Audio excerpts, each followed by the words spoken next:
This is a national priority, and something like this is a crisis.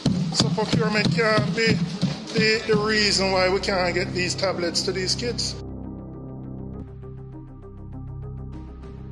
While I sympathize with the issues of procurement, it would be good if these things were communicated up front, because there was a very clear expectation of parents who are PAD students that they would get the tablets or the devices. So when they don't get them and they come to us, we can't give them an answer. As you know, the PAD students have nowhere else to turn but to the members of parliament.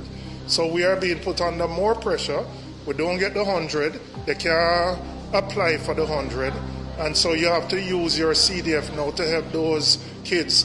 I try not to do it because I expect that they're going to get it. But if you are not in a position to tell us, it leaves us in no man's land. And these kids are literally going to be left behind because they have no way of accessing education.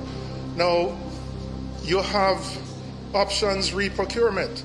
If there was ever a time you want support for emergency procurement, I don't think any of us would object. I was very disappointed when I heard the Minister of Education, because her statement has given me no confidence about how we're dealing with the challenge of education and those children who are most vulnerable and don't have access.